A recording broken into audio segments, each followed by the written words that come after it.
금메달을 딴 직후 작심 발언한 안세영을 둘러싼 논란이 계속 이어지고 있는데요.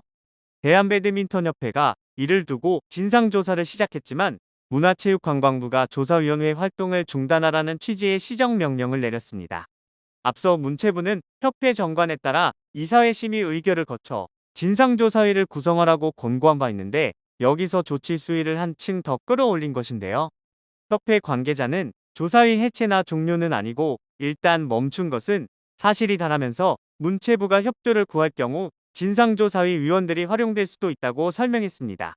문체부는 지난 16일 자료를 내고 협회 정관은 단체 내 각종 위원회의 설치 및 운영에 관한 사항에서 이사회의 심의 의결을 거치도록 규정하고 있다면서 진상조사위 구성 절차 위반을 지적했는데요.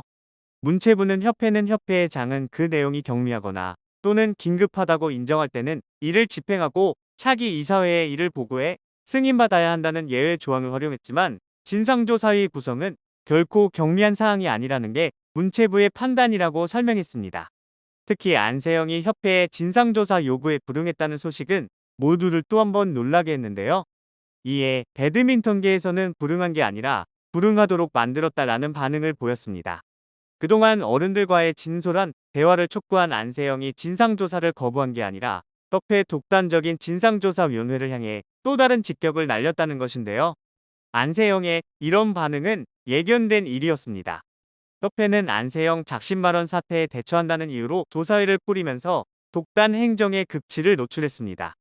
협회 의사결정 기구인 부회장단, 대회원, 이사회와 아무런 논의도 없이 밀실에서 조사위를 꾸린 데다 조사위원 5명 중 내부 인사 2명을 김택규 회장 라인 인사로 끼워 넣었습니다. 변호사 2명, 교수 1명으로 구성된 외부위원도 누구인지 1차 회의가 열릴 때까지 아무도 몰랐죠. 이에 문체부가 정상적인 절차를 밟으라고 제동을 걸었던 것인데요. 이런 문체부의 권고에도 김 회장은 조사위 활동을 강행했죠. 이런 상황에서 안세영은 협회 조사위의 요구에 응할 수 없었습니다. 안세영의 아버지 안 씨는 인터뷰에서 세영이가 협회 직원의 조사위 출석 요구 전화를 받았는데 문체부가 인정하지 않은 조사위에서 무슨 말을 하겠느냐는 입장을 전했다고 말했습니다. 감독 기관인 문체부의 인정도 받지 못하는 밀실 기구를 만들어 안세영이 불응할 수밖에 없도록 내몰고는 마치 안세영이 작심발언 화두만 던진 뒤 정작 진상조사에서는 발을 빼는 것처럼 비춰질까 걱정된다는 반응이었습니다. 안 씨는 또 조사위의 일 추진 방식도 실망스럽다. 세영이가 일종의 피해 호소를 했으면 세영이를 먼저 만나 어떤 고충이 있었는지 들어봐야 하는 게 순서 아닌가. 단순 경찰 조사에서도 피해자를 먼저 조사하지 않느냐면서 세영이가 지금 협회와 싸우려는 게 아니고 자신이 하고 싶은 얘기를 들어주는 어른을 소망했던 것인데 협회에 이런 대응이 안타깝다고 덧붙였습니다. 밀실 조사위에 대해 안세영의 불신이 확고한 것으로 확인된 만큼 안세영과의 면담이 핵심 포인트라고 했던 협회도 파행을 면치 못할 것으로 보이는데요. 더구나 안세영의 작심 발언에 대해 비판적 지지 입장을 보였던 배드민턴계 인사들도 이번 밀실 조사위를 통해 극에 달한 협회의 독단에 대해 등을 돌리고 있습니다. 이들은 안세영의 비판 대상인 협회가 조사위를 꾸려서 셀프 진상규명을 하는 게 설득력이 떨어지는 데다 조사 대상도 대표팀 감독, 코치, 선수들로 한정돼 있고 협회 책임자는 빠져있는 상황을 어느 국민이 납득하겠냐는 것인데요. 또 협회가 밝힌 일정대로 국제대회 출전 중인 선수단이 귀국한 뒤 조사를 하면 9월 초를 넘겨야 하는데 이쯤이면 문체부의 조사 결과가 나올 시기라 소용이 없다며 조사위 무용론까지 나오고 있습니다. 협회 임원인 A씨는 조사위원 5명 중에 경기인 출신이 아무도 없는 것도 문제다. 안세영이 대표팀 생활에서 여러 고충을 호소한 만큼 선수 입장에서 안세영의 주장을 알아듣거나 선수단 내부 생리를 이해하는 사람이 있어야 대화가 통할 게 아니냐고 지적했는데요.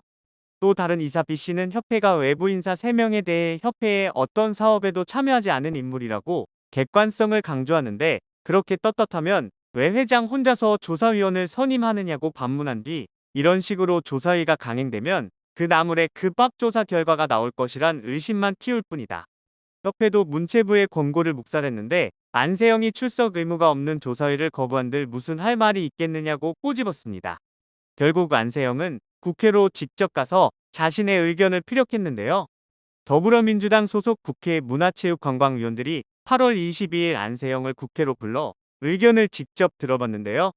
민주당 문체위원들은 이날 국회에서 비공개로 간담회를 열고 안세영으로부터 배드민턴협회 및 배드민턴 국가대표팀 운영상의 문제점과 처우 등에 대한 주장을 들었습니다. 민주당 문체위원들은 간담회에서 청취한 내용을 토대로 문화체육관광부, 대한체육회, 각 협회를 대상으로 한 현안 질의를 할지 검토할 방침입니다. 한편 안세영의 작심 발언 이후 재조명된 대한배드민턴협회 임원진의 항공기 비즈니스석 탑승 논란과 관련해 협회 A 부회장이 최근 3년간 수시로 비즈니스 항공권을 이용해 해외 일정을 소화한 것으로 알려져 파장이 예상되는데요. 김승수 국민의힘 의원이 배드민턴협회로부터 제출받은 자료에 따르면 A 부회장은 최근 3년간 13번 해외 출장을 갔고 이 중 6번은 협회 비용으로 비즈니스석을 제공받거나 비즈니스석으로 업그레이드를 했습니다. A 부회장은 나머지 7번의 해외 출장에서도 일부 비즈니스석을 이용한 적이 있는데요. 협회 측은 이동 시간이 6시간 이상인 국제기구 행사의 경우 주최 측의 지원을 받았고 협회 비용은 사용되지 않았다고 밝혔습니다.